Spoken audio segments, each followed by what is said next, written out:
Hello there, and welcome to Bo&Joe, the podcast for the free-thinking man and woman. I'm Bo. I'm Joe.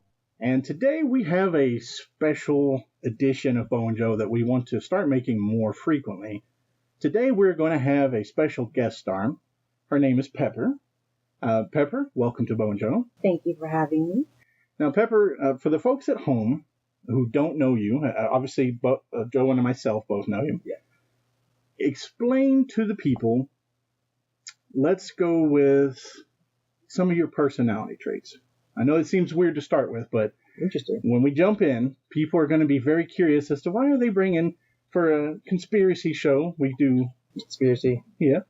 We were kind of a conspiracy show. We talk about things that other people don't even think about. Okay. So they're going to be curious what a person would think. What do they feel when they come to a show like this? Well, let's see. I love conspiracy theories, and I think that's what drew me to your podcast. I was in that generation that was raised by unsolved mysteries. Nice. And so, of course, it sparks within you something, wanting something more, to know more about what's going on in the world, questioning things that you're told, and, I don't know, putting yourself out there just to see what's possible and what isn't possible, and how open you are to accepting that something's not what you thought it was. Okay. And so I was really drawn to your podcast, and I'm really honored for you guys to ask me to be here. It's great. Thank you. You're our first guest. I know, so honored. I had to make sure we say first guest. Yeah. Yeah. So, that's very interesting. I also grew up around the unsolved mysteries time. In your experiences, just give us an example, one of the mysteries that you heard that kind of changed the way you think about things. Definitely when it was more focused on the paranormal, ghosts in particular. I've always had a very strong sixth sense. When people would pass away in my family, they would come to visit me before they went. Interesting. Like my little sister passed away when I was about 5, and before anybody told me, I told my parents that she was gone. Wow. So, yeah. Wow. And so it's just known in my family that I've got very, very strong ESP. It got to the point where my grandmother, who's not from this country, she's of African origin, West Africa, Liberia to be Directly precise. From Liberia? Yes, directly. Nice. Yeah. So she noticed it. She noticed your gift? Yeah. Okay. And so it got to the point where I couldn't sleep a full night, like people would visit. And it got to the point where, and this is where it gets questionable, because there's that whole idea of sleep paralysis. Oh, yeah. And so it kind of lined up with sleep paralysis, but then there was visuals. So. Can I ask you something? Yeah. Did they ever talk? Yes. You know, it was auditory, and. The reason I ask is there's in the Indian culture, they believe, which is interesting, that the fact that a spirit would visit you, either in dreams or in what you could perceive as reality, that would be a bad omen if you'd actually have them talking. Well. Yeah, so it's just a curiosity. So the fact that they were actually talking, like, to you, or whether you hear them talking? To me, around, and sometimes not to me at all. Like, it wouldn't be a conversation that I was involved in at all. They would just be having a conversation with question mark. Okay. So. Did you ever learn anything you weren't supposed to know? Yes, I have had deja vu experiences where, like, I would dream a whole day's work, and then a year later, I'd realize instantly that I was having the thing that I dreamed about. You were living that day. I was living it. And so I would try to make little changes just to see if there was something that I could affect, but I couldn't. It was always straight like the dream. Yeah. Joe and I was actually, in one of our previous podcasts, we had a discussion, albeit brief, about deja vu. The scientific explanation of deja vu is that your brain and your eyes are perceiving an event at different speeds, and so it feels like you've experienced it twice. Right. My experience is nothing like that. It's more similar to what you've said. How many of those have you experienced? To ballpark it? A lot. I'd say at least 50 within my lifetime. I'm 35, but it was always strongest. I think a lot of whatever it is that I had experienced, it turned off when, like I was saying, my grandmother, it was getting really bad, like to the point where one pulled me out of bed. Oh. And so my grandma, and I couldn't sleep. I was really paranoid. It was bad to the point where she called I don't want to say a witch doctor, but he was a priest. He blessed, like, he did, like, oil crosses on all of my, like, all of the walls, and blessed the window, and blessed me. And it still kind of happened, but it wasn't as bad. And it wasn't as violent as it was. Because there was just one spirit that just would not leave me alone. Did you know its scratches? Name? No. Male, it was very malevolent, huh? Male spirit, I'm assuming. I was assuming male because they tend to be more aggressive. Yeah, you can tell generally what the spirit is, and not even just physicality or voice, but you can there's just something. Sure. And I've heard the same. I've never had any personal experiences, but I've heard similar. Yeah. So have you had sleep paralysis? I have had sleep paralysis, and that's where I kind of questioned myself. But then I could always tell the difference, which is weird because sleep paralysis, can't move, your breathing is really heavy, like your chest is really heavy, your limbs are really like not so much tingly, but they're just dead. Like you can't really do anything, and you want to. You're telling yourself to move, but you can't. Whereas what I had experienced when I was younger was it was focused. Like there was a focused area that whatever was happening to, like my wrists or my shoulders or like my mouth. And so, yeah, it wasn't the greatest experience, but like now that I'm older, it's pretty much gone. You don't have that experience anymore. I've only had one experience in the last 10 years, and it was at my now fiance's house. And I was sleeping, we were sleeping in bed, and something just slapped me, like slapped me. Wow. It's when I woke up and I was like, babe. And he was like, what? Something just hit me. And he was like, no, calm down. I was like, no. I think it was like your grandmother. And he was like, what? And I was just like, no, something hit me. And he was just like, okay, well, maybe you made her mad or something. And I was like, okay. He kind of laughed it off. But then the next day I had like a little bit of a welt. So I knew it wasn't like... In the face then? In the face. Wow. Oh no, it was a full slap. That's how you get slapped in the face. Just so you know. Yeah. And then that's interesting. His mom, I think we got blessed by like the monk because they're of a Buddhist faith. So the monks came and blessed, not for that reason, but just in general, and no more problems. Okay. Now, did you and his grandmother not get along? I never met. Well, I don't think I ever met her. Maybe when I was much younger, but it was nothing aggressive. So, what made you think that it was? You said you had indicated. I just knew, which is weird. We'll have to ask him next time we talk to him why he thinks that would happen. I find that very peculiar, especially if you two have never met. Right, and from all the stories I've heard, she's sweet ladies. Okay, all right, well, that's good. Now, you said about 10 years ago they started dying off. Was there something that happened in your life that caused that? No, and my grandmother and my mother told me that like all the women in our family have like very strong sixth sense, but it does tend to fade the older you get. So I don't know what the reason is behind it, but it happened to be true in my case so far.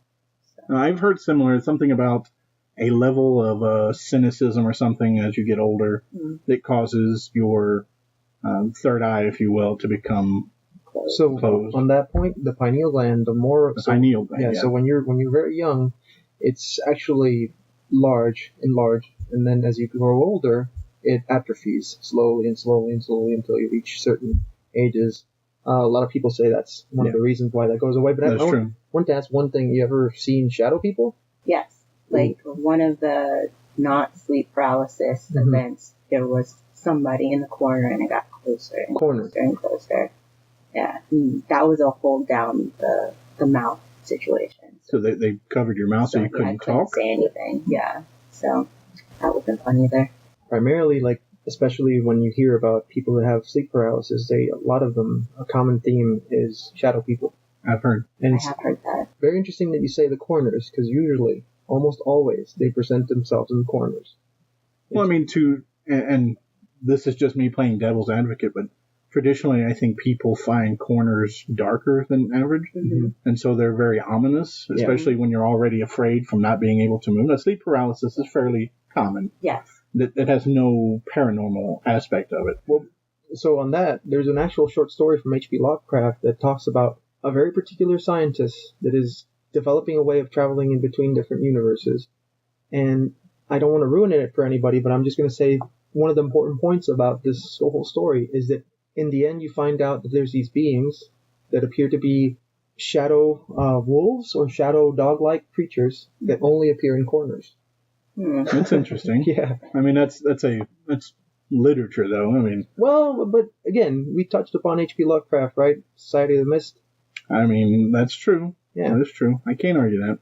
I was just alluding to the fact that when you have a scenario that happens that causes you to have that kind of fear, and for a lot of people, the fear of not being able to move, the fear of paralysis, it sends a lot of chemicals through your brain. Yes. And that can cause, and I'm not at all indicating that happened to you, but I think for people who don't typically see things, if they do have an instance of sleep paralysis, their brain will hyperventilate, so to speak, and will probably give them images. Yeah. Interesting that you say that. Not only does your brain, so for example, dimethyltryptamine, you can produce dimethyltryptamine in your lungs. So I didn't know that. I didn't know that either. Yeah, so for example, you know how some people say that with Kundalini yoga or some specific forms of yoga, you can reach altered states of consciousness, specifically at high elevations?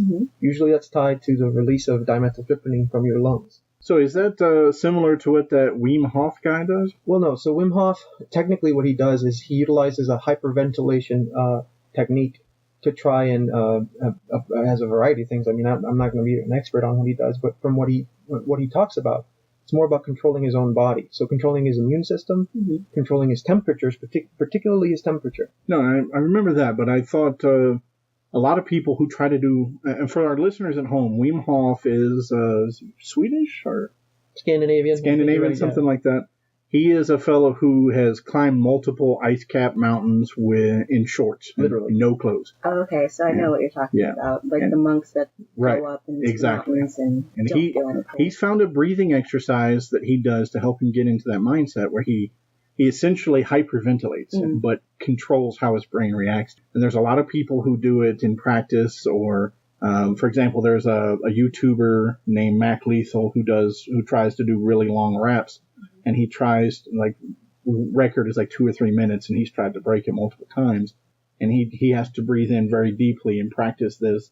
And he indicated on one of his videos that doing so caused him to have essentially what you said. He basically tripped pretty hard, and it was centralized in his chest. So that's very interesting. I didn't. So from the perspective of Wim Hof, I think the most interesting thing he's done, apart from climbing Mount Everest in his shorts, is the fact that he was able to have scientifically proven that he can control the temperature of his body. But at the same time, the thing that blew me away from everything was in a hospital, they injected him with, I think, 3 different types of viral infections, and with breathing, he was able to fight them off with nothing, but just his breathing exercise. That's pretty interesting. That was amazing, man. We should do an episode later about something to that effect. Yeah, that'd be pretty interesting. But shadow people. Yes, back to shadow people. Sorry, we do that a lot. We go on a tangent. But it's good because then you get more ideas for further down the road. That's true. That's true. Yeah. I just hope our listeners aren't like, come on, get back to the point. Shadow people, though. Shadow people. In corners. In corners, yeah. So, no, all right. So that's interesting. I've known you very briefly, but I've never known that about you. That's something you put out there. Is there a social stigma that's associated with that? Yes, definitely, especially at least for my grandmother of African descent. A lot of taboos, things that you just don't discuss, and it can range from the paranormal to just sickness, like cancers, or you just don't discuss things when you're ill. It's just for you to handle it on your own. Okay. And they do attach a stigma to it, and you do become kind of a pariah, depending on the people that you're around. Some people gravitate towards things like that, whereas some people just shun it. So we don't talk about it too much. I try not to, at least, but I'm very comfortable talking about it here. A lot of people, well, maybe not a lot, but there is potentially a lot of people that are going to hear this. Are any of them going to be surprised?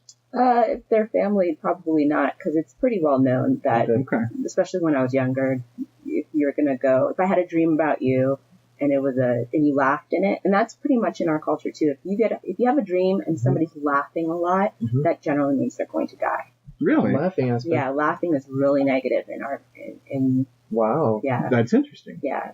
You haven't dreamt about me laughing. No. Okay, all right. Just but it's not like a normal hysterically laugh. so. I know, right? It's a hysterical, why are you laughing at this moment kind of laugh. Like if it's like that, there's a lot of things like That's laughing in your dreams. If you eat I remember my other grandma, my grandma on my father's side, because the grandmother I'm talking about is on my mother's side. Okay. But my grandmother on my father's side, she always used to say, if you eat something in your dreams from the dirt or from mud, that generally means death too. And so something I always like kept in mind, if I woke up, and I would always try to remember, did anybody eat something from the ground? Wow. So yeah, I've never heard any of that. That's fascinating. Yeah, there's a lot of things from a lot of cultures that you would never, put. Like the talking aspect, right? In the Indian culture is what they believe that's a forewarning of death as well. Yeah. Talking? Yeah. So if you have, for example, if your wife or your son or whomever in your life would appear to you in your dream and they would be laughing, they would be talking instead of just passively appearing, that would be a bad omen of a possible death. That is interesting. My wife lost her father a few years back, and she had mentioned that she had a dream, and honey, if you're listening, I'm sorry if I'm butchering this, but she had a dream something similar about that right before or right after he died or something to that effect. And then just recently, I had somebody who was close to somebody in my family who died. And Joe, you know about it. Yeah. And my wife had actually woke up that morning and she said she had a dream about my sister, her sister-in-law, who was crying. And she didn't know why. She just knew that somebody was gone. And then 4 hours later, we found out that her baby daddy, I guess is the proper way, had passed on. Oh my goodness. Oh, and I want to fix one thing. I kind of butchered that. It's when it's a person that has passed away that appears in your dreams that is talking. And that's what I took from it, because that's what I was saying. Okay. My wife's father had shown up, and she, in her dream, she was too scared to converse with us. She knew it wasn't right. And I think she did. Yeah. Wow. So like I said, this is fascinating. I've never heard anything about this. So, is your grandmother the one that's Liberian? Is she still with us? Well, they're all Liberian. But yes. Including on your father's side? Yeah.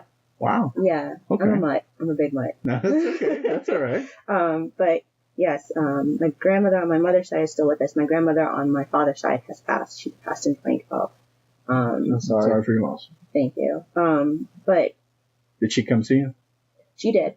Oh wow! I had a feeling. It took a while though, and it really bothered me that it took so long for her to come visit me, and it kind of, I don't know, it was both peaceful in the aspect of maybe she fully transcended and she doesn't need to come visit me, but at the same time I'm like, I've been open for so many people that I didn't even like have a relationship with, and they've come to visit me. Why aren't you visiting me? And so when I finally had the dream, and the dream was like last year, and she was just like, we were all just sitting around, it was like a family event. And she was just like talking, everything was normal, but I knew she was gone in the dream. And so like, I just walked over and I said, I miss you. And she told me she missed me too. And that was it. It was a really nice end. And I haven't dreamed of her since. So nice. It was kind of like a closing of the door, I think. So is that your thought process? If somebody doesn't come to see you, or say a different grandparent, if they don't come to see you, do you interpret that as they transcended immediely? Is your word? Like no worries, nothing like left undone, they were ready kind of thing if nobody visits me. And then sometimes like there's one instance, one of my really good friends from high school, she went into the army and she met a man, and she married him. They're still together, they have kids. And Jonas and I were not close. We're not like super close. I didn't not like him, but we weren't like close. And one day I woke up, he was just on my mind, and at the time they were both in Iraq. He was just on my mind, so I called. She was here. She was back. He was still in Iraq. And I was like, hey. She's like, oh, man, calling me. If anybody knows me, I'm not a caller. I don't reach out. And it's not like I'm doing it on purpose. It's not something that comes naturally to me. I'm the same. Me too. And so, like, I called, and I was like, hey, I know this is really random, but is Jonas okay? And she was like, yeah, he's fine. And, like, we're talking. And I was like, you sure? It's not a great thing, but I have a weird feeling. She's like, no, he's fine. And literally 10 minutes later, during our call, she's like, oh, I've got a call. Let me call you back, because it was the army or whatever. Mm-hmm. And she called me back after, and she's like, Jonas's tank rolled over an IED. Oh my and God. They're flying him out right now. Like, they don't think he's going to make it. Basically, everybody in his team passed but him. I still get goosebumps. And Wow. she's like, I'm going there right now. Like, they're thinking of flying him over to the U.S. because they were going to take him, I think, to Germany or something. Mm-hmm. And she was just like, I'll call you later.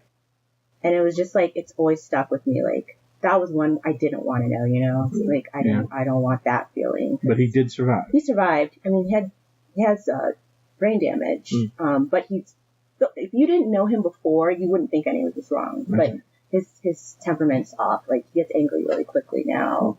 And it's due to the damage. Wow. It's not as laid back as it used to be. So. Okay. On a slight tangent, since you brought up somebody who survived a kind of a shitty situation like that, have you ever spoken with somebody who has passed but came back?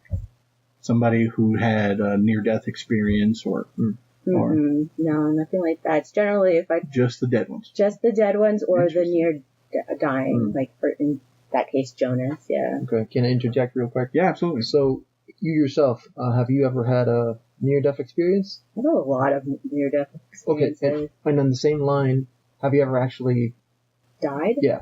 When I was a baby, yes. When I was born with, I guess, the wrong blood, and I rejected it completely. Rhesus, do you have the rhesus gene? Yeah, my mother's Rh negative, and so all of us came out with something wrong, basically. Wow. And I rejected. I think I don't know if I'm still the most, but at the hospital that I was at in Washington D.C., I had the most transfusions given to a newborn. Wow. And survived. I think it was like eight full blood transfusions. It's a very rare blood type too. Yeah, exactly. So I think I've always just been like that sickly person. If you know me, I'm always sick. It was a joke with all my friends. Like, Pepper, do you have a spleen? Wow. So that was when I did die, and then I apparently came back after like the transfusions, and then I was in a car accident in first grade, and came close to dying, but I did not die. And then I was in a plane drop where it dropped significant amount to the point where like the mask dropped. Yeah. And then a bunch of like little car accidents. But yeah. A bunch of little car accidents. I can drive just fine. It's the people around me. So that's an interesting segue, Joe. Thank you for bringing that up. Yeah. In my experience, people who've had near-death experiences have a trait that I call techno-warping. Do you have trouble with devices just doing random shit all the time? So for the people at home, you can't see this, but my fiance is here with us, and he just started to giggle. Yes, I am known as Jubilation because I break everything. Like, and I don't even have to like touch it more than once, and it'll just go. It can be brand new, and it'll go. And it'll just die. Like, I've gone through so many. I don't even wear watches anymore because it's pointless. They'll just die. And see, my mother-in-law is the exact same way. She had a near-death experience when she was a little younger. And now the TV, we have a Roku, and the Roku randomly messes up when she's around. When she's not around, it works perfectly. She can walk down the street and street lights will turn off when she gets there. And yet she calls them her ghosts or her ghoulies or whatever. But I was convinced that was related, and I think you've just confirmed that for me. Yeah. Wow. No, it's really, I've never ever tied those. That. Yeah, tied those things together. Yep, and it's just something I was doing some research on YouTube, and unfortunately, I fall down a YouTube hole all the time. All the time. It's a fun hole. It is a fun hole. Don't ever say that again, Joe. I mean, YouTube, come on. I agree with that way too quickly. I mean, it's a fun, All right, so Liberia. All of your family's from Liberia, then? No, well, a lot of my family is from Liberia. Like I said, I'm a mutt, so my dad's mom's side is of Barbadian and slave, so you don't know, and a lot of Caucasian in that slave coloring for just every color of the rainbow, because of that reason. And then on my mother's side, I am French, Indian, and Liberian, native Liberian. Interesting. Yeah. Do you have any, or do you follow any Liberian customs yourself? I don't know if we have so much customs, because I don't know if you know the history of Liberia, but not at all. It's a West African country that was pretty much taken over. I shouldn't say taken over, but a lot of freed slaves were sent to Liberia as a way of trying to have your own space, have your own time, get away from this slavery thing, and try to. Now you're talking about something. Civil War slaves. They were sent to Liberia. Yeah, they gave them the choice of getting on a boat and shipping them back, and a lot of them took that. I've never heard of that. You should look into Liberia. That's interesting. The capital of Liberia is Monrovia. It's named after President Monroe. Okay.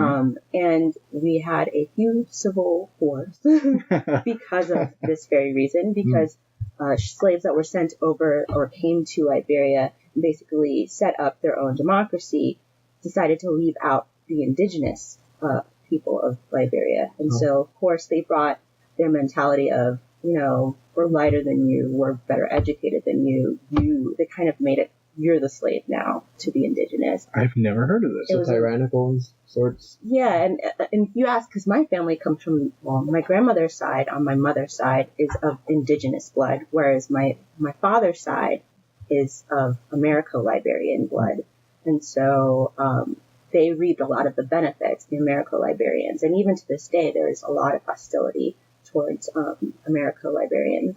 And people that have come back, not even just Americo-Liberians, but people during the civil or the coup in the 80s, a lot of people ran away from Liberia because of the violence and the death and the bad, and went to America, got educations, and then came back, and they had that mentality again of, we are better than you. Some of them did. Some of them were just really wanting to get the country back to where it was, because Liberia pre-war was thought of as the Morocco of West Africa. It was built out. It had everything that you had in the West, everything that you could want. It was beautiful, beaches, tropical weather, forests. We have some of the highest rainfall in the world. I think it is the highest rainfall in the world is found in Liberia. So they have the best wood. And with war, I mean, I think even what's that? Goodyear? No. What's the rubber company? Anyway, a you mean large like Michelin or Firestone. There you go. Firestone set up camp there because we have huge rubber plantations. Wow. And so it was kind of, you scratch our back, we scratch yours. We take your rubber. We'll set up schools and infrastructure. And so, I mean, it's a really interesting country. You could do a whole podcast on Liberia. But anyway, so yeah, I come from both sides, and there's not so much a hard culture, but there is a culture. But there's two different types of culture. There's the Americo-Liberian culture and then the indigenous culture. Mm-hmm. My grandmother's of the indigenous culture, where it's pretty cool. When I was little, I didn't notice, but she had like these patterns on her chest, and she's Crew, which is my brain just went dead. I apologize. No, it happens. It happens. It's a group of people, basically. So a crew like a tribe, or exactly. Okay. All right. And so they have a whole other language. They have all of their like very interesting cultural aspects that you miss out on if you don't ask your grandparents these things. And I feel bad. I have missed out on a lot of them. I know all the curse words in Crew. Well, that's always good. Okay, that makes sense. Yeah. All right. But she had like these burnt marks on her chest and on her shoulders, and they're rite of passages. Oh, interesting. So it's a really interesting thing. There's And you said Barbados too? Yes, in Barbados as well. I had no idea about Barbados until like I think 2010 when we had our reunion there. We traced our backgrounds, and we found out that we were of Barbadian blood. Interesting. You ever heard of Santeria? I know nothing about So it's interesting. It's more of a, I guess you could say, Caribbean witchcraft. It's very peculiar. It's believed along the area of the Caribbean, Insular America, and Mesoamerica. It's a combination of different cultures kind of intertwined, including Christian, including obviously due to slavery and due to other factors. It mixed into this very weird adoration of a variety of saints, sometimes sinners, literally people that are bad, and also amalgamation of different beliefs from Africa. And it's a very interesting thing, specifically when it comes to, how do you say, divination? So they have a very big divination endeavor within their culture. And that's the reason why I brought it up, is because they primarily believe, like the Santeros are these people who can either, you know how you have like fortune reading and things like that. So that type of stuff. That's why I mentioned that kind of divination. Okay. Yeah. So that's why I like mentioned a clairvoyance kind of deal. Sort of, yeah. That's why I mentioned it, because it's something particular from that area. Yeah, no. Thanks for that segue. Yeah. And there we go. All right. Now you know about Santeria. Now I know. Oh, yeah, there you And go. knowing is half the battle. Oh yeah, and voodoo as well. That's that's also part of that whole. Yeah, witchcraft is big in Liberia. It's to the You point mean where like- it's negative. It's super negative. Like, they When you say believe in it witchcraft, too much. You mean like Salem witchcraft, or do you mean like voodoo? I mean like voodoo, like witchcraft, like Okay. to the point where even now, like if something goes wrong, if something goes wrong in an endeavor that you're doing in Liberia, somebody will be like, oh, somebody finished cursing me. Yeah. Where I'm from, it's very similar as well. Yeah. That's why I mean, like the Santeros have that same mentality. They believe that whole idea. It's like, oh, somebody cursed me. Yeah, it's like the first thing out of their mouth. Yeah. It can't just be bad luck. It's Yeah. definitely somebody cursed me. See, I'm Italian, and they have the same mentality, but it's always ludicrous. Like, Golden Girls are notorious for making jokes about that.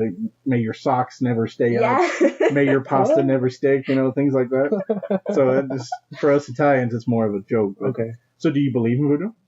I don't not believe in voodoo. I don't not believe in voodoo. Okay. All right. That's interesting, right? Because they say voodoo is one of those things that the more you believe, the more it can affect you. Yeah. Yeah. I feel like everything's that way, though. If I you think you're believe in right. medication. Absolutely Oh, the agree with placebo that. effect. Yeah. Yeah. It's I absolutely agree with that. Yeah. I think that's perfect. So that is, so we've learned a lot about you. Now, how long have you been here in this region, this Denver area? It's been about a year and a half now, I think. And you came from where? Northern Virginia. So, and everybody says Northern Virginia because you just can't say Virginia. Really? I've recently learned that for the people who are from Virginia, Joe, there's a north and then there's redneck. I'm using the term, not they haven't. Wait, like the John Denver song, kind of? What? That's West Virginia. West Virginia? West Virginia, yeah. So, Wow. I Okay. am Virginia stupid. I It's apologize. okay. Yeah, no. So it's the same way. I'm from Kentucky, and it's the same way. I was recently quoted in one of my podcasts as saying "stupid South." Hmm? What I meant was I was stupid while in the South, but it's one of those areas. If you're from Kentucky, people automatically assume you're redneck, you have no shoes, things like that. No, I don't know. It's a colloquialism. Even I didn't. Okay. I guess hillbilly. Gotcha. And I've recently learned from some of your Virginian folks that there's a north part of Virginia Yes. We where claim it everybody hard. where everybody enunciates, Okay. and then there's not. Okay. So that's something I've just recently learned. It's true. Like every now and then I'll catch myself with a y'all. Mm. And I'll say, I do that all the time now. Yes, especially if you get around somebody who's really country, Yep. it'll come out. And you're like, where's this accent coming from? Because I didn't speak like this in Virginia. No, it's true. I've spent a lot of time in my youth overseas, and I went to a lot of different schools. And the way I avoided having my ass beat all the time, other than being a heavy set guy, was to assimilate whatever culture I was around. Yes. And so I became that person that if I was around a Southerner, I'd start saying, Southern drawl. I'd start saying things like y'all. Mm-hmm. And somebody recently caught me saying, "Hey, don't say that. That's ugly."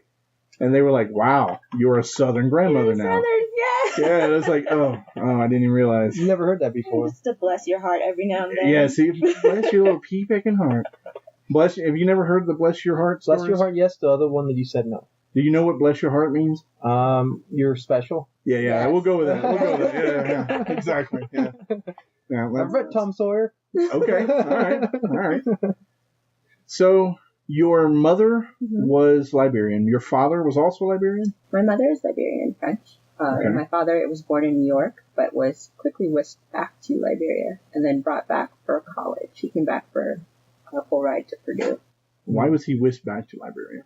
My grandfather was a very, all of my family pretty much is big in politics in Liberia. And so my grandfather was the president of the university there for a long time. And I believe the minister of finance for a while as well. Okay. So yeah, a lot of my family is very heavy on politics and the government in Liberia now and Okay. back then. Did you have any brothers or sisters growing up? I have so Liberia is very known for having lots of half siblings. And that makes sense. Yeah. Yeah, so I have a half sister that's older than me by 8 years, and then I had a younger sister who was 3 years younger than me, but she passed away, like I said, you mentioned when I was around first grade. Yeah, So you have a lot of half siblings. So they're not blood. half, They're not my blood, like but cousins? they're my half sister's siblings. But in the Liberian culture, it doesn't matter if you're one drop sibling or no drop sibling. They're your sibling, and you don't say anything outside. Like you ever say like, oh, that's my half sibling to your half sibling's face. That's basically. Okay. So we have to put a beep where you say that. Just kidding, no. That's fine. All right, so now we know a little bit about your background. We now understand a little bit of your thought processes. Joe and I are what we'd like to do now, if you're okay with being in the hot seat, is to ask you some questions and get your opinions on various things. Go for it. Joe? Well, so, I mean, you mentioned politics. Do you know specifically now what's the mentality like over there? In Liberia? Yeah. It's disappointing. Really? It's one of the, if not the most corrupt country in the world. I think we were just listed in Forbes as the worst place to do business. Really? Yeah, because corruption is just rampant. So a lot of tyranny. A lot of IOUs, but we're never going to pay you back. Infrastructure. China is moving in to Africa at an alarming rate, and they're not getting checked at all. And so they'll pump maybe a couple million into your country, but they'll pull out a couple billion. Wow. And that's a big issue. Right buying now. up real estate too a lot. Yeah. Big time. And we're kind of like in the realm of in Japan where you can't own land if you're not from that country. And so the loophole that most business people have found is find a wife or find a partner to have a baby with so that you can put that property in said baby's name. And you've made a workaround. So now that you can start businesses through your child. What? Yeah. Oh, man. The Lebanese took advantage of that. Wow. A lot in Liberia. Not to say anything wrong with the people of Lebanon, but that's just something that's a fact in Liberia. Like half the people, if you see anybody who's lighter skinned, they're basically mixed with Lebanese. Okay, interesting. And their parents are business people. That's very similar to things happening in Germany with the Turkish folks right now. Really? Yeah. So yeah, corruption is a big thing right now, and like I said, with our forests, like our rainforests, we have the most beautiful big trees, and they got decimated basically because it was an easy way of making money for the people there. Right. So it got to the point where it's illegal to log there in Liberia because, like I said, they've just destroyed the rainforests there. The people, because of the war, and there were multiple wars. There was the big one in the 80s and then again in the 90s. A lot of the population in our generation are illiterate because they didn't have that opportunity because they were too busy dodging bullets. Yeah, I guess that makes sense. And coming back. And then also Ebola hit last year or the year before. I was going to ask about that. So there's a lot of issues going on with Liberia, and it's such a shame because so many of us want to build it back up because of corruption, because nobody trusts the stability of the country, because it's always teetering back on war, because that's what so many know is war. They only know war. They kind of want it back. And that's the warped mentality that you're dealing with. So I want to help you fix things, but you don't want us to fix it because you don't know the difference. You don't know what's going to be better for you because all you've ever known is war. Like the Congo, right? Yeah, Thanks to what happened with Leopold and when he went down there and he established this paradigm of terror. You know, like he at this time they still do the same thing that Leopold and his men did to the people down there. Because you don't know different. Yeah, like so what they would do is that out of 100 people, they would chop one of them's arms off to teach the others what would happen. And they would do that every 100 people, chop an arm off. Every 100 people, chop an arm off. They still do that today. Well, that's how lynching or lynch, if you don't know anything about the word lynching, it comes from a man with the last name of Lynch. And he basically instilled absolute terror in new slaves that were coming off the boat. They'd find the biggest, the strongest, the person that everybody felt comfortable and safe with, and then they destroy them, just torture them in front of everybody. Because if you can do that to the biggest person, what's he going to do that? What's he going to do to me? And that mentality was definitely felt in Congo. And in other countries, even to this day, instill fear, and you own the population. Right, and then you establish this paradigm that never goes away. Exactly. Like that's, and it kind of plays into the same idea of what's happening now. But so in relation to the politics, I mean, it's kind of a disturbing thing, right? I mean, to be having to deal with that. I'm guessing, I mean, and you said your family's still in the politics scene over there? Or yes, kind of, they were under the former President Sirleaf, okay. One of the first female presidents of Africa. Oh, wow, cool. She was just, she stepped down and we had elections, and unfortunately, or fortunately, depending on how you respond to this person, George Weah, the soccer player, I don't know if you know anything about him. I'm sports stupid. Okay, well, he's one of the, it's the biggest thing that's ever come out of Liberia, sports-wise. He was a huge football star, and he is now our president. What do you think? Oh, wow. Yeah. I mean, like a Trump effect. I mean, I was about to say, I've seen worse. We've seen worse. I mean, depending on how you look at it. Yeah. But I didn't have too strong a feeling on the matter. I knew some of the candidates that he was going against, and I knew that they were going to be great for the country. But I also knew that the mentality of the people would lean more towards a sports star than somebody who actually has the education, the background in what it takes to be president.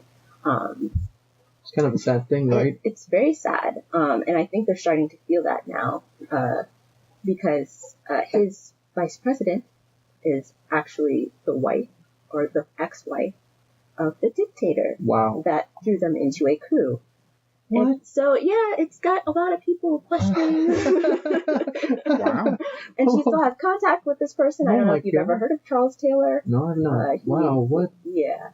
You should look into him. He's very interesting, too. American educated, I think Harvard educated.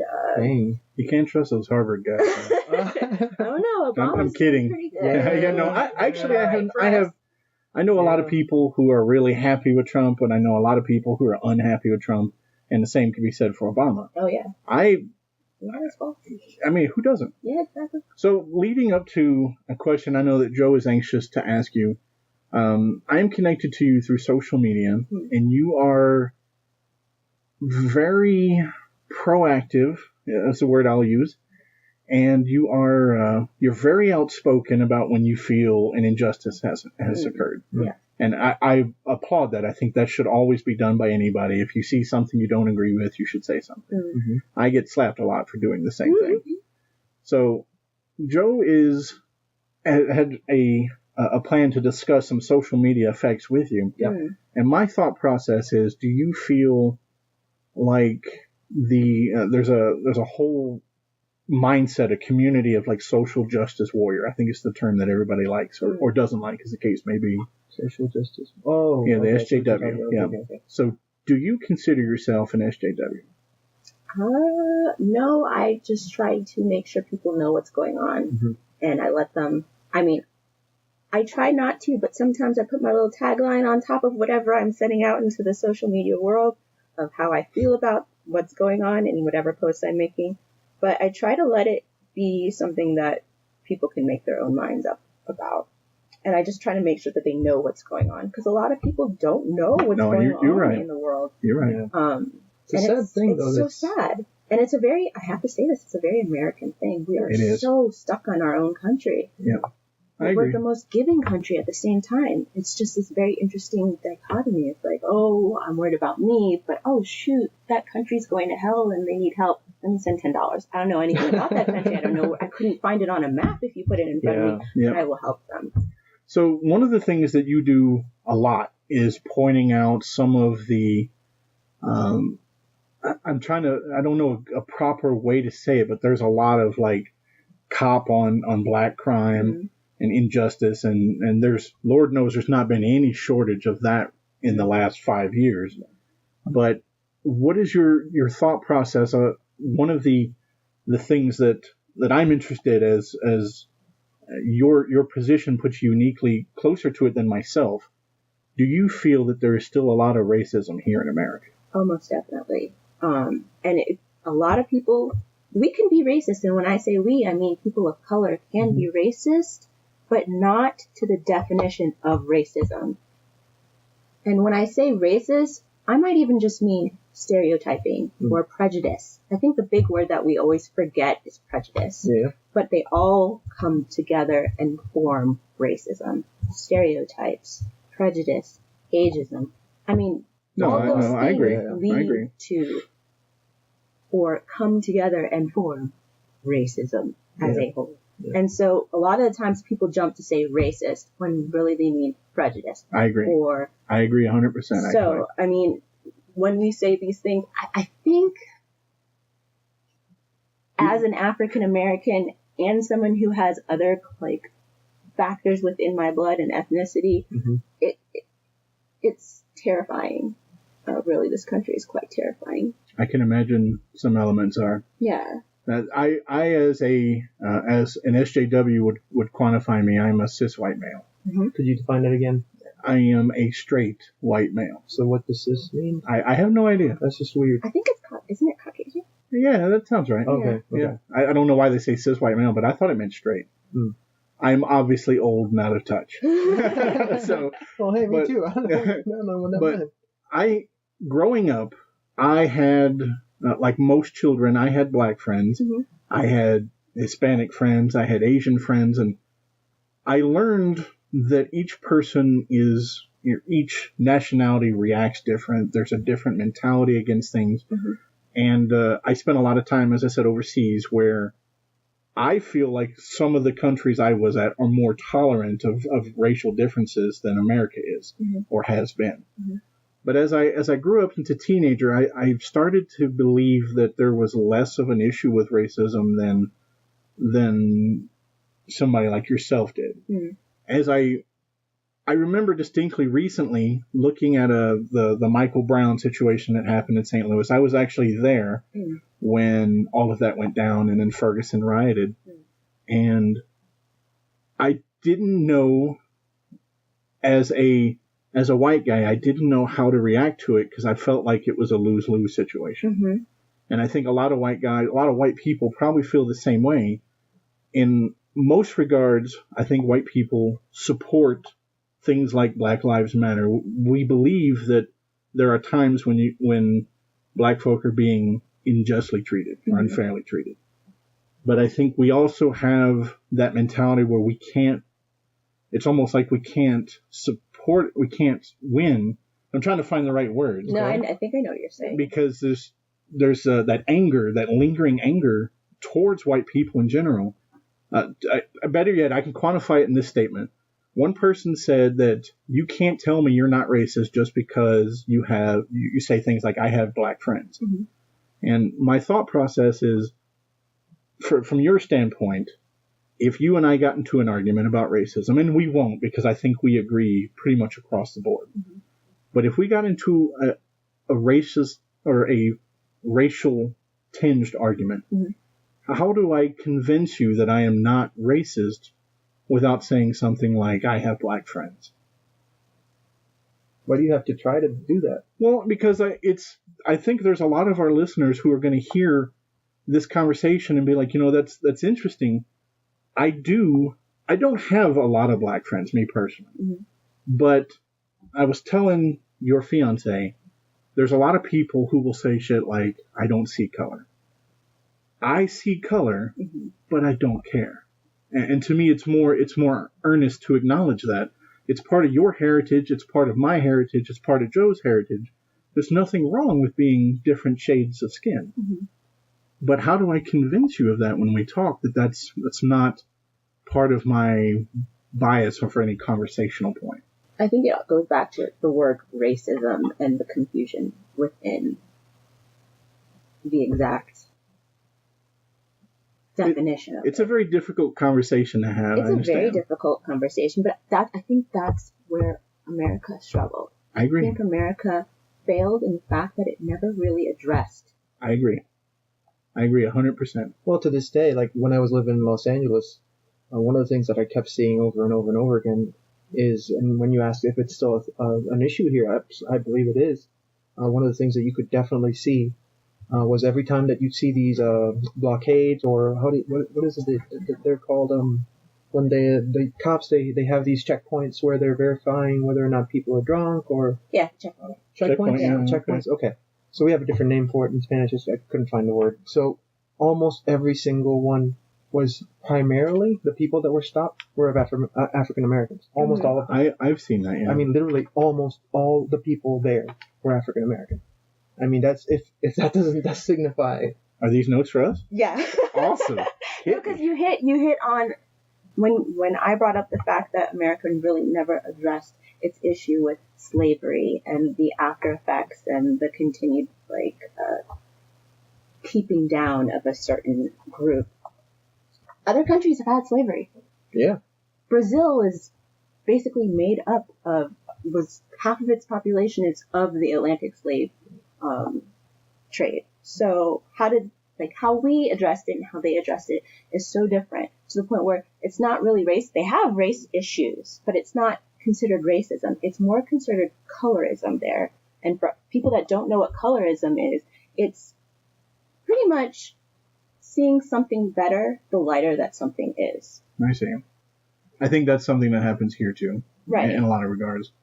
So in Brazil, they imported 10 times the African slaves that America did. Wow. But after slavery ended, it never had any laws segregating races or barring interracial marriage. Whereas in Virginia, you couldn't marry a black person if you were white until 1960. My mother was born in 1958. And we had Jim Crow laws forever. Exactly. Yeah, a bunch of bullshit. Yeah. Exactly. And so that was their way of trying to make things better. Yes, you could marry, blacks could marry light Latinos or Brazilians and not have an issue. It wasn't illegal. Mm-hmm. But the thing was, they created colorism.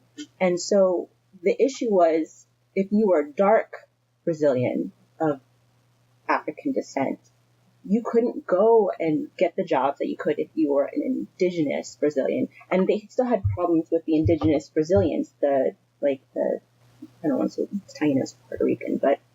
No, Taínos, they spar from not just Puerto Rico. Yeah. There you go. Insular America in general. Insular America. So if you were a native of Brazil, and then you were also Spanish Brazilian, which is what we're so used to seeing on television, the light skin, the light eyes, the blonde hair, the straight hair, you were able to move up in the world. Whereas then you had kinky hair, you were dark skinned, you were of a African origin, you couldn't move. That was your position in life. And so how they tried to make things better for them was they encouraged people from Spanish descent to mix with the African Brazilians, to make lighter babies in the hopes that they could move up in the world. Wow. And those people would go to the metropolitan area of Brazil to get the better jobs, because they could get the better jobs because they were of a lighter skin color. And so, I don't know the gentleman's name, but he became the mayor of a certain area of Brazil. His idea was kind of he took a page from the U.S., whereas in affirmative action, and for people that don't know what affirmative action is, you got the same grades as a white person, you did everything that the white person could do, but because you were black, you got in. Yeah. At regardless of your grades. No, not regardless of your grades, because you had to have the same grades as the white person. Fair enough. It was just that you were black. It was a poor choice. Regardless was a poor choice word. Thank you. So it wasn't, and then I think that's a big issue in America with affirmative action. People see it as, oh, he's black, so he got into this university. Whereas, no, he's not just because he's black. He got all the same grades that you got. Right. It's because he got all the same grades that you got, which were, I'm assuming, are great grades, that he got into the school and you did not, because that's the only way he would get into the school, because before he wouldn't be able to get into the school, even if he had better grades than you. Yeah. So that was America's, I'm sorry, here, let's try a little harder. So the mayor of Brazil took that idea and he brought it to there and he said, okay, I'm noticing that there are no black people here. No black people on television, no black people in politics, no black people in medicine, in judiciary, in the judicial system. So he implemented this for 2 years, I think. I think it was 2 years. This happened in 2012. He implemented it just to see. And don't you know, black people or black Brazilians, they never checked the box of being black because they didn't see themselves as black. Wow. They could look like Whitney Houston and they would still consider themselves white. Same things happen where I'm from. I've never heard of that. Same thing happens. When they did a survey, the exact same thing happened. Yeah. People, primarily the great majority of people said the exact same thing, even though that's not the case. You look at them and you instantly say as an American, oh, that person's black, but to them, they weren't black. You know who was checking the black box? All the white ones. Well, that didn't happen, but That's interesting. wow. So he wanted to see if what he was doing was having a positive effect for the people he was trying to raise up. So when he would look at these, let's say a medical school, and he would say that 20% had to be of colored descent, he'd look and everybody was blonde and blue-eyed. And he was like, what's going on? Well, nobody's checking the box. Who should be checking the box? And the people that want to get in are realizing that's how you get in, so they check the box because nobody is visually inspecting these applications, these applicants. I see. Wow. And so what he tried to do was say, you know what? Fine. You don't want to see yourself as colored, or you do want to see yourself as colored? Prove it. How do you prove something like that? That's an interesting question. That's a very difficult thing to prove unless you have, a genealogical test. Exactly. And you know how he finally did this? He put police into the position of checking who's black and who's white. Wow. So you had to go in and have an interview, and the police officer, because who's going to pull a black person? Yeah. Who's going to be the first person to say somebody's black? Yeah. A cop. Isn't that funny? Well, but I mean, not really. But Isn't that sad funny? Yeah, it's sad funny. Funny. But wait. What about? So that's kind of a difficult thing, even for the cop. Like if you have a cop that has to do that decision, what if the cop is not objective? That's a very difficult thing to do. Well, unfortunately, that's something that you're going to run into here in America too. You really can't trust a single person to be singularly objective about anything. So it gets tyranny. Right, exactly. So it's unfortunate that we ever, in any situation, in any country, where you rest your judgment on a single soul. Yeah, I think that's bring me to another subject real quick, but in my mind, equality of opportunity is very important, and I think that's what he was trying to do. It's a very complicated thing to do, but I mean, that's a very weird way of doing it. Just putting it all in the hands of one cop or a variety of cops. You know what I mean? Yeah. It's a very difficult thing to do. I mean, I didn't know that. And on the same boat, I was talking with my girlfriend about this, and she told me this disturbing. This is currently happening in the Dominican Republic. Some places that have to deal with publics, like for groceries, restaurants. If you have kinky hair, they force you to, how do you say, straighten it out? Relax it. Iron it out. Iron it. Yeah. So they force people to do that right now. That's in 2018. In the DR? In Dominican Republic. Do you believe that? I believe it. I believe having it, a bunch of issues with black versus. Yeah. And there's a lot of colorism as well. There's a lot of colorism there. And in many places in the world, India is another place that has a lot of that. South Africa. A lot of the South American countries have the colorism effect too, but it's a very complicated situation. And it's hard to be black. Well, not just that. It's just that the idea of, yeah. No, like you mentioned, can say black. I don't. Yeah, no, I don't find fault in that. Yeah. No, I don't find fault in it either. I just think that when you say black, it's pretty much considered Black American. A lot of countries don't see black. It's of African descent. That's why I tried to change to African. I got you. Well, we do have a fellow that we know who is, for all intents and purposes, a white guy, but he was born in Ethiopia, so he checks the box for African American when he gets hired. So I understand your thought process behind it. I just, for the conversational standpoint, I don't want you to think that I'm uncomfortable with any choice. Okay. Good. So you were about to segue onto, and I see that Pepper has a lot of notes, and I'm really looking forward to some of that info. Yeah. But I also want to touch on the subject. Outcome? Yes. So not only do you have a lot of thoughts on being black, but I'm curious, as is he, to know your thoughts on being a woman in a time of what I guess I don't want to say rebellion, because that says something very negative. That's extremism? Not at all. No, not that either. The feminist movement is where we have women who are fighting for equality. And that has been something that's been happening for the last 50, 60 years.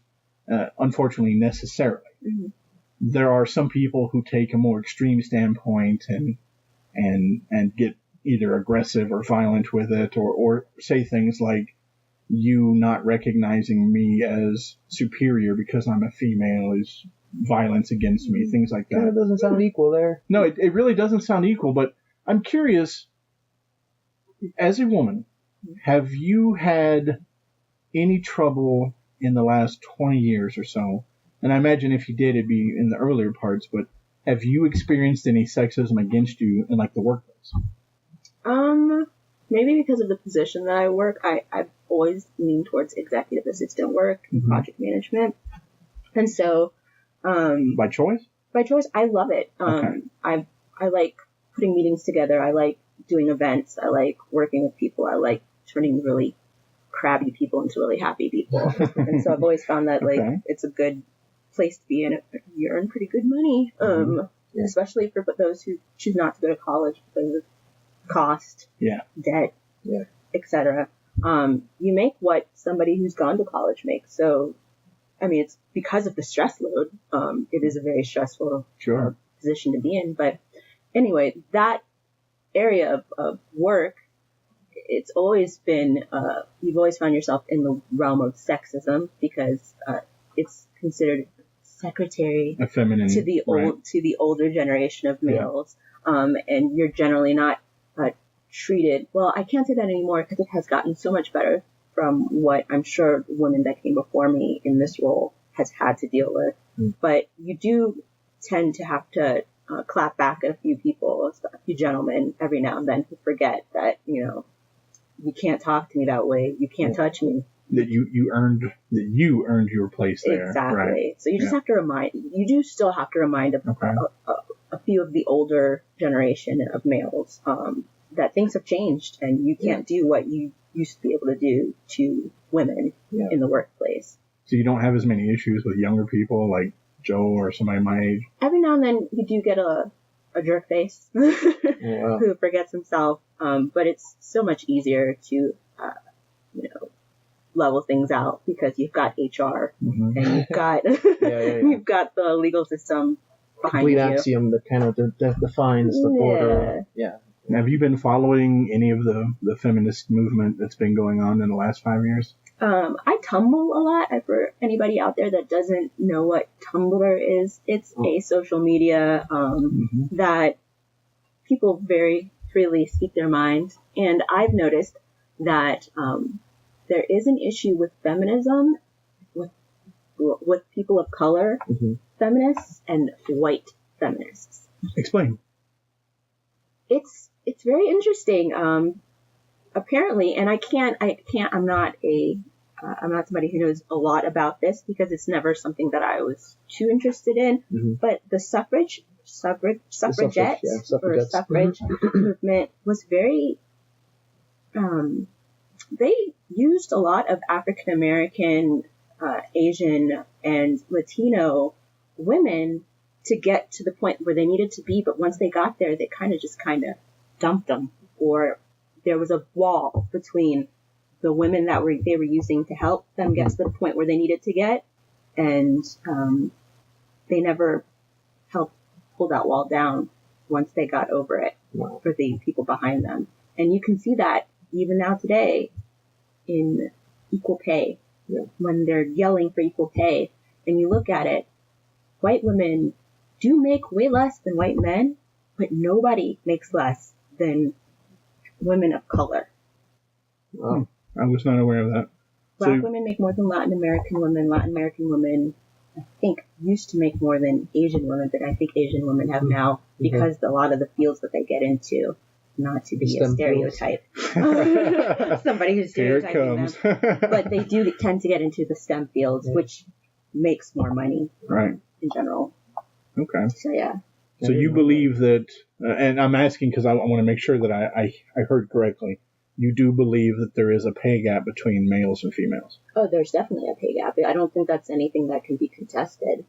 I think the data shows that there's a pay gap. So I've never looked at the data, but at least like on a personal level, like the people that I work with, at least, they, in fact, I know that some of the people that are female they make more money than I make, but again, I'm Hispanic. And you're in the STEM. Yeah. Yeah. Good point. And unfortunately, I'm also in a STEM, so there's not much I can say about it. Yeah.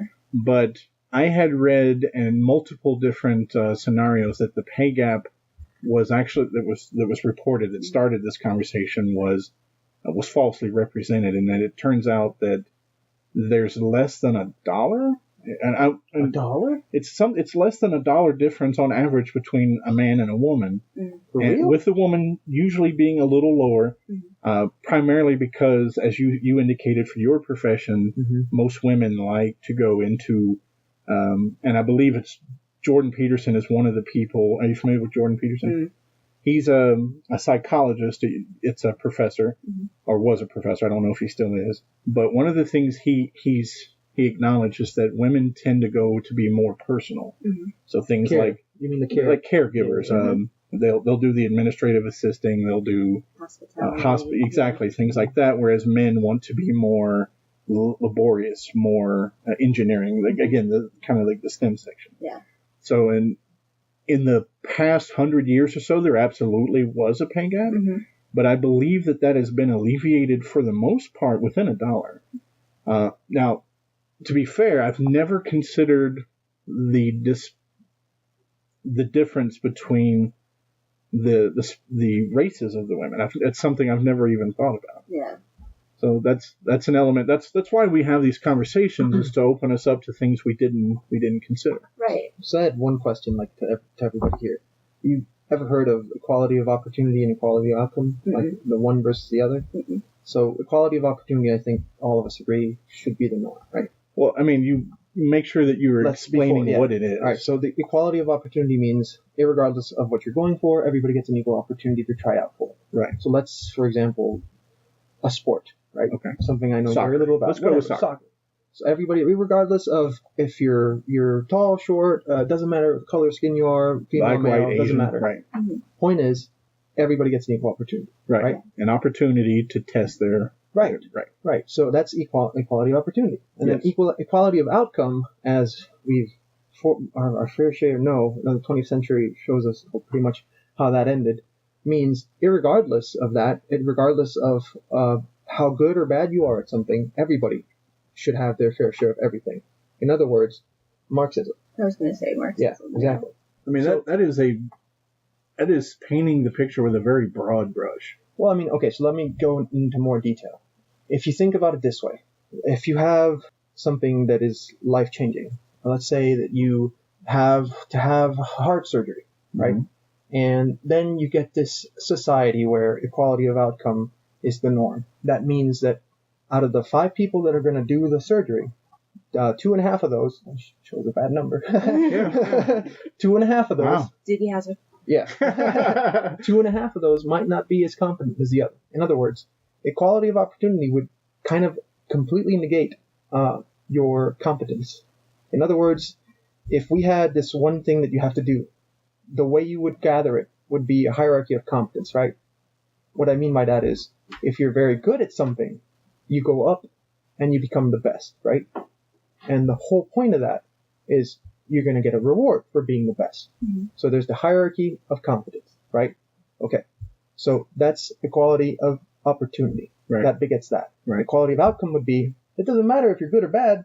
Here, do a surgery. It's essentially participation trophies. Sort of, kind of. But I mean, that's what the generation before mine would call it. Right. So let's get back to the game thing, right? So if we're in a civilization where the equality of outcome is the norm, and you have to win a championship, it doesn't matter that there's a few of these folks that are better. You have to choose out of the whole lot a specific people that are black, a specific that are purple, a specific that are pink. You have to pick them. Okay. 50-50. All right. So that's equality of opportunity. So do you think that makes... I'm sorry, equality of outcome. Yes, sorry. So the interesting thing about that, Pepper, you had mentioned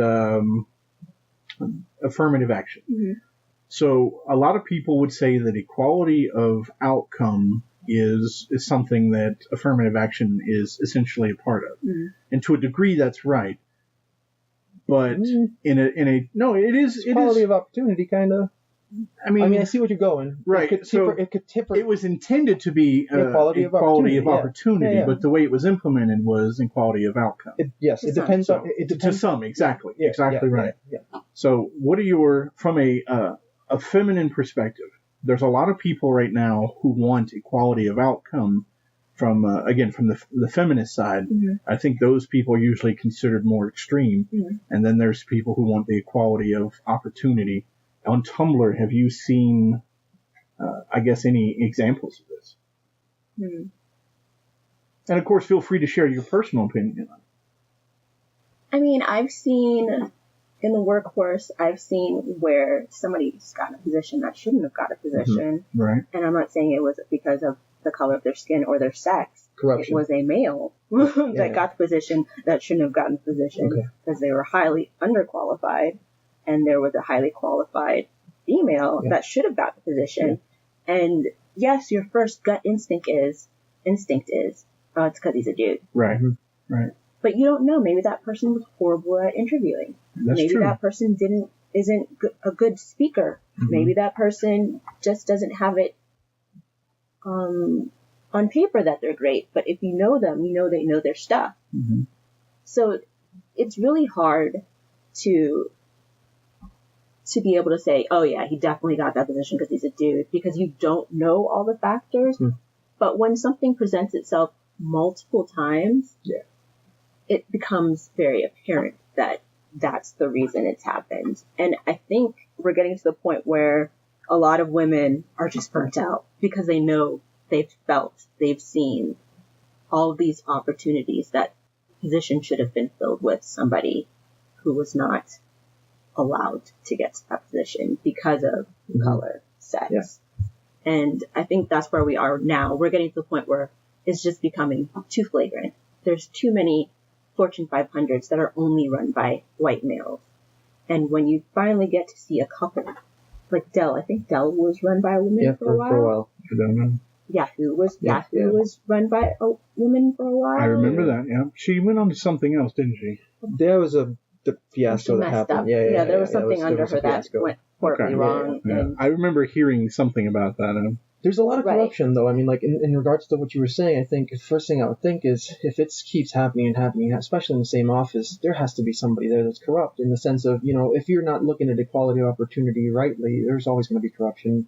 So, I mean, in my mind, I'm very logical. I'm extremely logical. So it's illogical to not present equality of opportunity, because that will basically negate the best person that can be for whatever job it is. Sure. But unfortunately, life isn't fair. We live in a society that has a lot of hierarchies, and a lot of them can be corrupt, which is something that you will always find. I think for the most part, we're moving in the right direction. Right, things are getting better. But at the same time, there's always going to be corruption.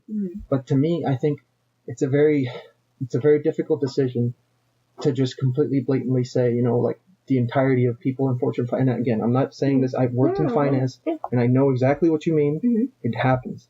But I've also seen the opposite side of that, where I saw these very aggressive, incredibly, like, you'd call them sharks, females, that would do some very nefarious stuff, But again, it's stuff that happens. I didn't see it as something that was happening in a sense of, of course, I'm a guy, but I wasn't seeing it as female or male. I was just seeing it as some people are more aggressive, it's just a character. Or just, exactly, yeah. So I think primarily the reason I say that is because a lot of times, when you think about men in general, I'm not particularly like that. I'm not an aggressive person. But a lot of men, primarily, they tend to be less agreeable, I'd say, or more aggressive. But I think the issue there, what you're saying is, it leads back to the point of women saying, we don't get those opportunities. Yeah. So when one gets there and they mess up completely, it ruins it for everybody that follows. Like a stigma or something? Exactly. Yeah. And that's not fair. It happens with Black people. You get one person that finally makes it to the top, and suddenly they become the mouthpiece for all. Yeah. You get that with women. You get that with whatever is not the default. And for this country and for this world, the default is white male. Yeah. And it's not your fault. It's just... It is what it is. It is what it is, and what we're trying to do is make it not so much that it can't be or it shouldn't be, but start having people ask more why it can't not Yeah. Be just that. Yeah. Give the opportunity. Even if you get 10 really crap women in CEO positions, at least they're there. Let them mess up. Let them try. Like, give them the opportunity. I think that's what a lot of women are pushing for. Just let us fail. Yeah. Give us the opportunity to fail. I mean, and I get it. I don't mean it like that, but I get it. We're not going to fail all the time. Ladies, I'm not saying that. I'm just saying that we just want the opportunity. Out of all Western society, I think the only place, and again, I have to preface this, I'm not a psychologist. I did study psychology, but I have not practiced it. Out of all the different places in the world of Western society, Western culture, the one place who kind of built the foundation for that is Scandinavia, right? So if you look I would agree with that. So basically, Scandinavia has tried as much as they could to get a level playing field. Yes. Like you can see, for example, there's different Iceland, first woman president, Iceland. Yeah. Apart from that, in the Scandinavian countries themselves, as far as leveling the playing field goes, it was interesting what happened. It's kind of the opposite of what you'd imagine. Like exactly. Most of the women by choice tapered going to the the healthcare. And that's what we were talking about earlier. Right. Yeah. So it was very peculiar. I would imagine that it would be different. And again, I think it boils down to temperament and a combination of things. And this is very controversial in nature, but I think a lot of the reasons why apart from the fact that we kind of as culture grown to understand that we've been completely ridiculously stupid in a lot of ways, but also birth control. If you think about it, right? I mean, really, think about the idea of what has happened since the 60s onward, when we had birth control. Women could actually be a part of, because if you look at it now, like most of the women I know get better grades. They do better in school. They stay more, they actually reach a higher education level than every other male that I know. Black women are the most educated people in the U.S. And they keep going. And so what I'm trying to say is, like, they're at a certain point, usually they're at the epitome or at the highest point they can be.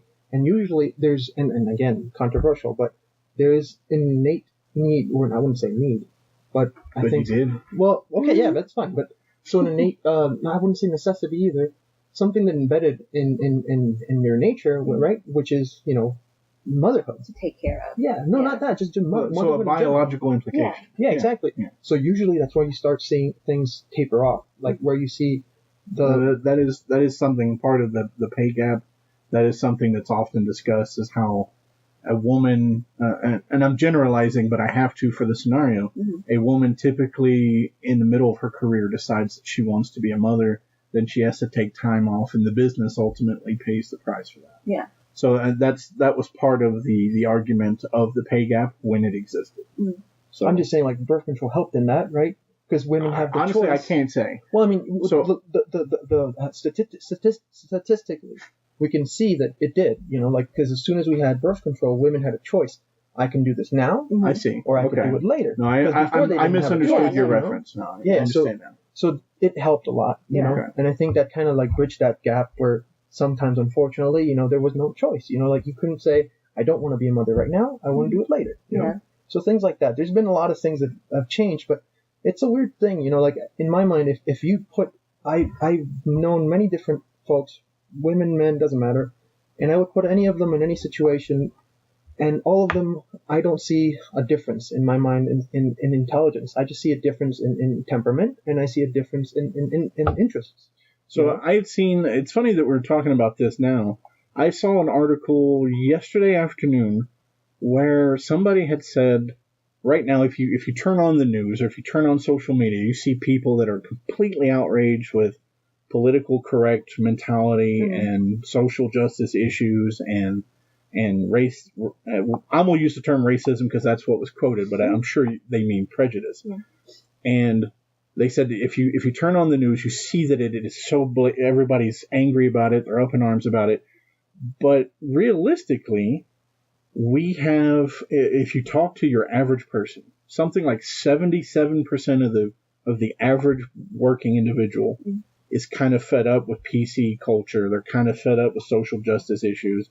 And in my experience, and admittedly mine's a little color-coded because I'm a white guy, but in my experience, it definitely seems like the people that I associate with are so dynamic and and racially cross a spectrum, that for me at least, it seems like people just tend to not care as much about your racial or your ethnicity, your sex, your ethnicity. Like that is my current experience. I don't know. And I'm sure that there's like going to a store and dealing with somebody is different, but from a social perspective, it seems like most of us are more tolerant than what is portrayed on TV. Can I step in real quick?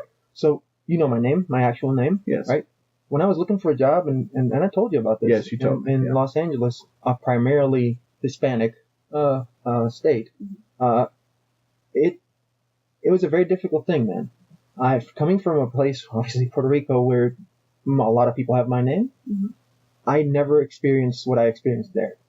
And I can tell you, man, even in this day and age, you could still see very different treatment.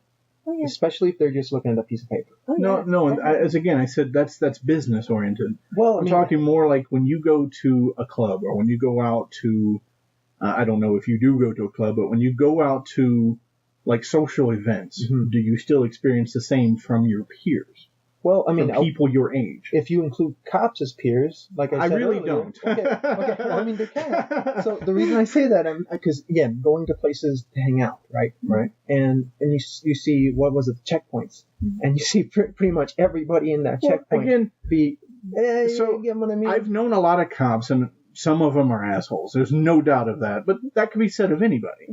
So there's Important thing to note. multiple people in this room. At least one of us is an asshole. Yeah. Well, I mean, okay. I have my hand up. I had mine as well. Know yourself. All right, so we're coming to the bottom of this extended program. Yeah. And what I want to do, Pepper, we've talked about a lot. Yeah. We've hit a lot of points. I've learned a lot about you myself, and I appreciate you coming on the show. Yeah. Oh my God. I really do. In our closing moments, what advice would you give to other people? It can be anything you want. It can be to people you interact with. It could be for women. It could be for any ethnicity, any goal. What is the last line you would like to impart on the audience? Get a passport. Please get a passport. For the love of God, get a passport and use it, because you know nothing until you step out of your comfort zone. Absolutely. And our comfort zone is the U.S. That's a good point. You have to get out. Yeah. I know 50-year-olds, 60-year-olds that have never left this country, have never left their state. And that is so disappointing as somebody who's traveled. Absolutely. Because you know nothing about yourself until you learn about others. That is true. Don't learn about others if you live in your bubble. Get a passport, people. That is a great. I didn't see that coming, but I agree 100%. Yeah. I spent half my life in Europe going across I saw amazing things, and that has been a point of conversation between Joe and myself in the past about how we've evolved as a person because of our traveling. So that is wonderful. I didn't see that coming. Really good advice. Yeah, that is amazing. So Very good advice. yes, absolutely. Again, Pepper, thanks for being on the show. My pleasure. Also, I wanted to make sure we give a shout out to Maria, who has been our publisher and our producer. She's been doing a great job for us lately. Thank you. Absolutely. You've done, amazing work. And of course, thanks to all the listeners. Thanks to all you guys who are taking your time out to hear us and spending your time with us. So, as always, I'm Bo. I'm Joe. And thanks for showing up.